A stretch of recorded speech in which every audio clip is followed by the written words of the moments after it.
वंदे पुरुषोत्तमम।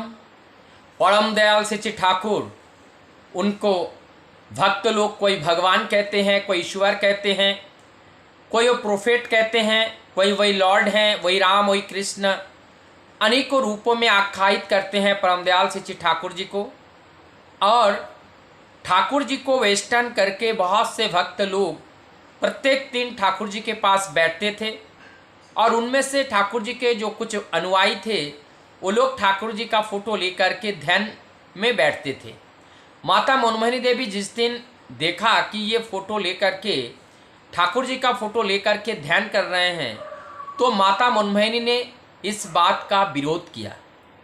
और ये बात जब सतीश चंद्र जोरदार से इस बात को माता मनमोहिनी ने कही, तब सतीश चंद्र दादा ने वो अपने सारी आवृत्ति को उन्होंने सुनाई।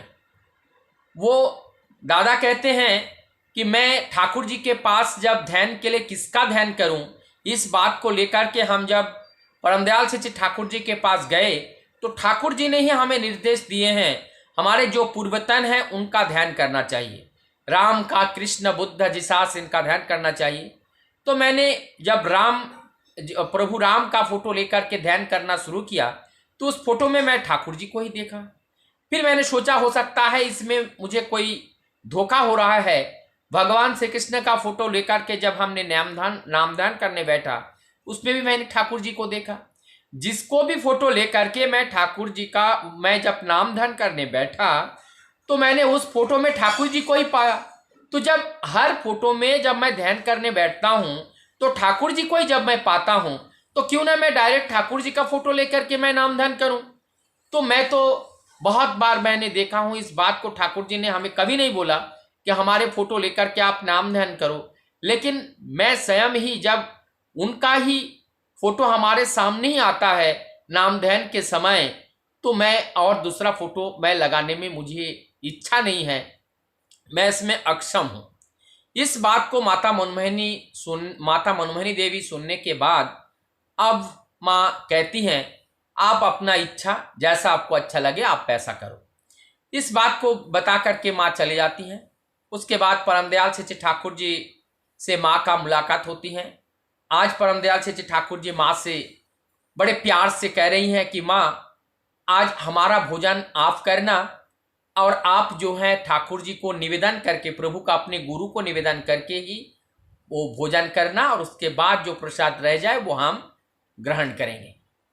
इस बात को जब माँ से ठाकुर जी ने बोले तो माँ कहती हैं, नहीं आज और ऐसा नहीं होगा। नहीं होगा मतलब वो दिन चला गया, मतलब ठाकुर आप बड़े हो चुके हैं, हजारों लाखों लोग उनको गुरु के आसन में बैठा करके उनको पूजा करते हैं। माँ का भी दीदा होता है। कभी कभी माँ को लगता है कि ये ठाकुर भगवान है, कभी कभी माँ है, उनको जन्म दिया है, अपने गोद में उनको पाला है, पोसा है, तो कभी कभी ये विश्वास भी खत्म हो जाता है, वो पुत्रवत उनसे व्यवहार करने लगते हैं। लेकिन एक सोच, एक मस्तिष्क में एक आवाज, एक संकेत तो बार बार आती है कि ये मन नहीं करता है कि मैं अपने झूठा ठाकुर अनुकूल को खिलाऊं। तो इस बात के लिए माँ माना करती हैं, लेकिन फिर भी ठाकुर आज माँ से जीत करते हैं। जब अनेकों बार जीत किए तब माँ ने भी बाध्य होकर के वो अपने भोजन की थाली लिए और लेकर के वो आंख बंद करके अपने गुरु का निवेदन कर रहे हैं।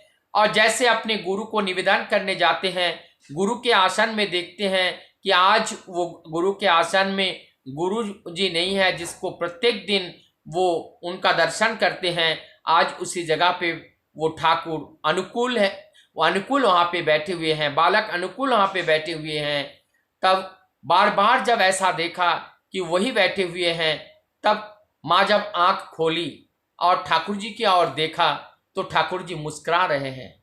और जब ठाकुर जी मुस्कुरा रहे हैं तो माता मनमोहिनी देवी कहती हैं, क्या आज मुझे झूठा खाना पड़ेगा? माता मनमोहिनी देवी अनुकूल से पूछ रहे हैं, मुझे झूठा खाना पड़ेगा? अर्थात जैसे ही ध्यान किया, ध्यान में ठाकुर जी आए और ठाकुर जी ने उस भोजन को ग्रहण किया, तो माँ अपने वात्सल्य भाव से, अपने वात्सल्य प्रेम से अपने संतान अनुकूल से कहते हैं कि आज मुझे ये झूठा खाना पड़ेगा।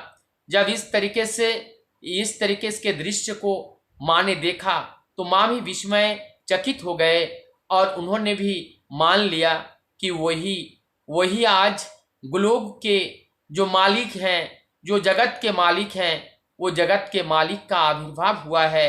और तभी से माँ ने किसी को कभी भी ठाकुर जी का फोटो लेकर के जो ध्यान भक्त लोग करते थे उसमें कभी भी बाधा उत्पन्न नहीं किया, किसी को माना नहीं किया। इस तरीके से हम लोग जान पाते हैं कि वो परम दयाल कौन थे।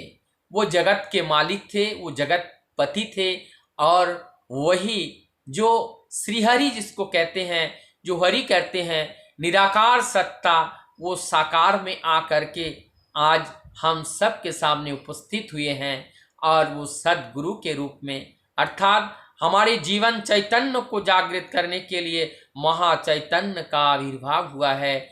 आइए उनको चरण तले हम अपने जीवन को नौछावर करें, उनको चरण तले हम अपने जीवन को समर्पण करें। इसमें ही हमारी जीवन की मंगल है, इससे ही मानव तनु की सफलता है।